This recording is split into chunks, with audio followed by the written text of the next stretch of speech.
আসসালামু আলাইকুম। দুইটা গ্রুপকে অভিনন্দন জানিয়ে আজকে ভিডিও শুরু করতেছি।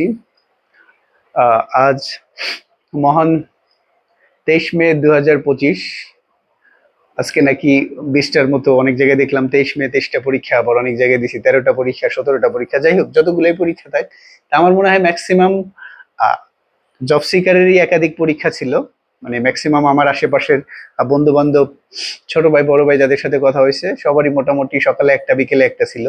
তো অনেকের আবার লং ডিস্টেন্সে ছিল, তাদের প্যারা হয়ে গেছে যাইতে এক জায়গা থেকে আরেক জায়গায়। তো হট এবার দুইটা গ্রুপকে অভিনন্দন জানাইতে চাইছি। একটা হচ্ছে আর সবচেয়ে কঠিন প্রশ্ন যারা পাশ করবেন, এনএসআই রেডি।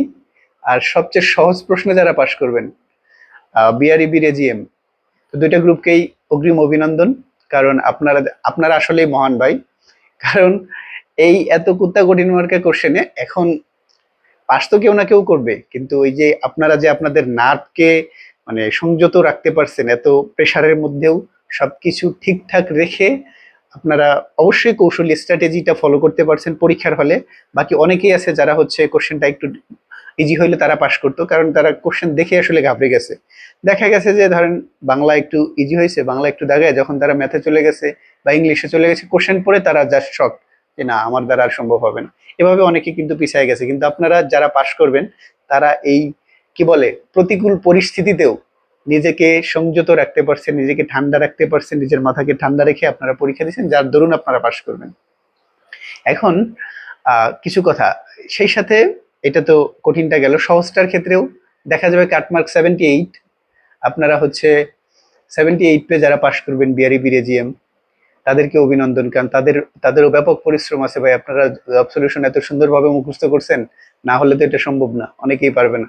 সো দুইটা গ্রুপই কঠোর পরিশ্রমী, আপনাদের অগ্রিম অভিনন্দন ও আপনাদের জন্য শুভকামনা। এখন আসি আমার আমার অভিজ্ঞতা। আমি গতবার এনএসআই এর রিটেন দিছিলাম, পাশ করতে পারি নাই রিটেন। আর বিআরইবির প্রিলি হচ্ছে আমি পাশ করতে পারি নাই, কারণ এত ভাই আমি 75 পাইছিলাম, 80টার মধ্যে 75, 5টা ভুল গেছে। সো এটা ভুল হচ্ছে আমার, যাই মানে আমি এত অ্যাকুরেট হইতে পারি না যে 80তে 80টা দাগাবো। আর এনএসআই রেডির কথা বলতে গেলে, আমি হচ্ছে আমার প্রথম পরীক্ষা ছিল, প্রথম রিটেন ছিল বেজার বেজার এডি রিটেন, সেটা আইবিএ পরীক্ষা নিয়েছিল। সেই সেই রিটেনেও মাসাল্লাহ আমি ফেল করছিলাম। তো কোশ্চেনটা হচ্ছে এখন যে এই যে পরীক্ষা দিয়ে এসে যে এত কঠিন প্রশ্ন, এই কঠিন প্রশ্ন সবাই আজকে কিন্তু নিউজ ফিড দেখলে মানে ফেসবুকে ঢুকলে আপনারা দেখবেন যে হ্যাঁ, এই ইয়ার এই আইবিএ ডিইউআইবিএ কে ঘেরাও এই সেই অমুক তমুক। আইবিএ যদি এরকম কোশ্চেন করে, তারা টেন্ডার নেয় কেন? তারা শুধু তাদের পার্টিকুলার ফ্যাকাল্টির হচ্ছে স্টুডেন্টদের সুবিধা দেওয়ার জন্য এটা করে কিনা, তারা চায় কিনা যে অন্যান্য ফ্যাকাল্টি থেকে স্টুডেন্ট চাকরি না পাক। এই যে ব্যাপারগুলো, এখন দেখেন কোশ্চেনটা যদি এরকম হয়, হ্যাঁ আইবি এর যারা গ্রাজুয়েট পোস্ট গ্রাজুয়েট, আইবি এর যে পরীক্ষা তারা কিন্তু এই সিস্টেমের মধ্যে দিয়েই আসে, তাদের কিন্তু অ্যাডমিশন টেস্টটা হয় এরকম, তো তাদের প্রিপারেশনটা কিন্তু এই বেস্ট থাকে। মানে এই টাইপের কোশ্চেন হলে তাদের জন্য সুবিধা। এখন একটা পার্টিকুলার ফ্যাকাল্টি যদি বেনিফিটেড হয় কোনো কোশ্চেনের ক্ষেত্রে, সেটা তো আসলে বৈষম্য, এরকম তো হওয়া উচিত না। এখন ইস্যুটা যদি কোশ্চেন ইজি কঠিনের হয়, কঠিন হলে কিন্তু সবার জন্যই কঠিন, সহজ হলে সবার জন্যই সহজ। কিন্তু একটা পার্টিকুলার ফ্যাকাল্টির স্টুডেন্ট যদি ওই কোশ্চেনে অভ্যস্ত হয়ে থাকে, তাহলে তো তাদের কাছে জিনিসটা সহজ, তাহলে তাদের জন্য তো বিষয়টা ইজি হয়ে গেল। তো এরকম এটা হলে তো এই বৈষম্য দূর হওয়া উচিত। এখন সবকিছু বাদ দিয়ে আমরা, হ্যাঁ এই এরকম কোশ্চেন হওয়া উচিত না, সবকিছু মানলাম। এখন পরীক্ষার হলে আপনাদের কিন্তু কৌশলী হওয়া উচিত ছিল। যারা পাশ করবে তারা কিন্তু পরীক্ষার হলটাকে ইউটিলাইজ করছে, যেটা আপনারা অনেকেই পারেন নাই, দেখে ঘাবড়ে গেছেন। আপনাদের উচিত কি ছিল? আচ্ছা আমি দেখবো না, আমি আমি হলে যেটা করতাম, আর আমার মনে হয় যে আমি হলে পাশ করতাম এই এই প্রিলি। মানে প্রিলিতে তো আর যতজন চাকরি পাবে ততজনকে টিকা না, মিনিমাম হচ্ছে তার 3 গুণ টিকায়। মানে ভাইভাতে 3 জনে একটা পোস্টের জন্য মিনিমাম তো 3 জনকে ডাকবে। আমি যে দুইটা ভাইবা দিয়ে চাকরি পাইছি, একটাতে 10 জনের উপরে ছিল, 72 জন ভাইবা দিয়েছি, 7 জনের চাকরি হয়েছে। আরেকটা বাংলাদেশ ব্যাংকের এডিতে হচ্ছে 6 জনের উপরে, 647 জন ভাইবা দিয়েছি, 100 জনের চাকরি হয়েছে। সো দুইটাতেই কিন্তু মানে অনেক কম্পিটিটর ছিল। সো রিটেনে ভাই রিটেনের জন্য প্রিলি পাস করতে তো শুধুমাত্র যারা চাকরি হবে তারা টিকবে না। তো আমার বিশ্বাস আমি টিকতাম। কিভাবে টিকতাম দেখেন, কোশ্চেন কঠিন হয়েছে, আমি কি করতাম? প্রথমে হচ্ছে আমি যেগুলো একদম 100% পারি, সেটা আমি দাগাইতাম। Bangla, GK, GK ICT, English, তারপর হচ্ছে ম্যাথ, একদম আমি 100% শিওর সেগুলো দাগাইতাম। এখন কথা হচ্ছে অন্তত তো 30টা পারতাম। 30টা পারতাম না, 80টা কোশ্চেনের মধ্যে 30টা আই থিঙ্ক পারতাম। প্রিপারেশন ওইরকম ছিল আর কি। মানে প্রিলি ফেল করতাম না, সেটা আইবিএ নেক আর যে বিএ নেক, প্রিলি পাস করে যেতাম। তো তারপর যেটা করতাম যে যেগুলো মোটামুটি আমি 5টা করে অপশন, 2টা 3টা অপশন যেটা আমি বাদ দিতে পারতেছি ইজিলি, যে না এটা হবে না, এটা হবে না, এটা হবে না, বাংলা, জিকে, ইংলিশ, এগুলোতে বাদ দিতে পারতাম, দাগায় ফেলতাম। তারপর আমি মোটামুটি এরকম ভাবে দেখা যাইতো ধরেন আরো হচ্ছে 15-20টা, 50টা দাগায় ফেলছি। এখন আর 30টা কোশ্চেন আছে। 30টা কোশ্চেনের মধ্যে হ্যাঁ একটা বড় অংশ থাকতো ম্যাথ, কারণ হচ্ছে ম্যাথের যে হচ্ছে ম্যাথের যে বড় ম্যাথ গুলো বা কঠিন ম্যাথ গুলো সেটা আমি শুরুতে দাগাইতাম না। যেটা পারতাম পারতাম না সেটা তো পারতামই না, যেটা ইজি, কম টাইম নিবে সেটা আমি দাগাইতাম। দাগানোর পর এই যে বাকিটা সময়, এই যে দেখেন 50টা দাগাই ফেলছি, এগুলো আমি খুব দ্রুত দাগাইতাম। দেখা যেত যে আমার 30টা কোশ্চেন আছে, ধরে নিলাম তার মধ্যে 15টা ম্যাথ আছে, 15টা ম্যাথ, 15টা অন্যান্য কোশ্চেন। 15টা অন্যান্য কোশ্চেন হয়তো আমি দাগাবই না, বা শেষে হচ্ছে সবগুলো দাগায় আসবো এবিসি। আচ্ছা, আর এই যে বাকি 15টা ম্যাথ ধরেন আমার হাতে সময় আছে 30 মিনিট, এই 15টা ম্যাথ আমি খুব খুঁটিয়ে খুঁটিয়ে 30 মিনিটে করার চেষ্টা করবো। হ্যাঁ হয়তো একদম 15টাই পারবো না, তবে আমি আশা করি এই 15টার মধ্যে আরো 10টা অন্তত পারতাম। হ্যাঁ কোশ্চেন কঠিন হয়েছে, কোশ্চেন লেন্দি হয়েছে, কিন্তু আপনার হাতে যদি পর্যাপ্ত সময় থাকে আর আপনি মাথাটা যদি ঠান্ডা রাখেন, এই যে 15টা, এই 50টা দাগানোর পর বাকি যে 15টা ইংলিশ, ম্যাথ, জিকে, আমি এগুলার আশা ছেড়ে দিতাম যে এগুলো আমি পারবো না, এগুলা নিয়ে আমি আর ভাববই না।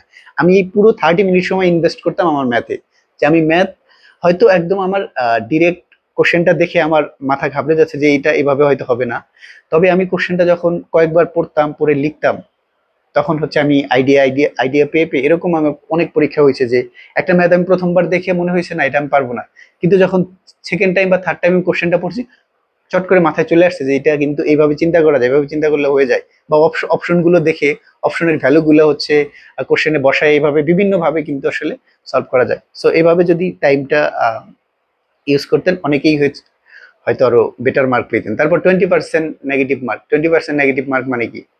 1.25 পার কোশ্চেনে। আর আপনার যদি একটা ভুল হয়, 20% মানে হচ্ছে 0.25 নেগেটিভ। তো একটা কোশ্চেন কারেক্ট হইলে আপনি 1.25 পাবেন, আর ভুল হলে 0.25 নেগেটিভ হবে। তো আপনার তো লস নাই। আমি ওই বাকি সবগুলো শেষে যে 2 মিনিট থাকতো, 2 মিনিট ওই যে শুরুর যে 15টা বাংলা, ইংলিশ, জিকে মিলে ওটা আমি দাগাই আসতাম, এবিসি যা যেটা মন চায় কোশ্চেন পড়তাম আর দাগাইতাম, পড়তাম আর দাগাইতাম। সো এই যে সব মিলে আমি 80টা দাগায় আসতাম, হয়ে যাইতো। এরকম অনেক পরীক্ষা হয়েছে, কোশ্চেন কঠিন হয়েছে, কিন্তু আমি এই ট্যাকটিক্সে মোটামুটি ম্যাথে বেশি সময় দিয়ে ম্যাথ যেগুলো পারতাম দাগায় আসার চেষ্টা করতাম, হয়ে যাইতো। এখন যেটা মানে আপনারা হচ্ছে একটা একটা বড় একটা অংশ আছি আপনারা, না আমরা বলি, মানে আমাদের বড় একটা অংশ আছি আমরা আসলে অনেক কিছুতে অজুহাত খুঁজি, বুঝছেন? আজকে বের হয়ে এই কঠিন প্রশ্ন হয়েছে, বা এই কঠিন প্রশ্ন তাহলে চান্স পাবে কারা?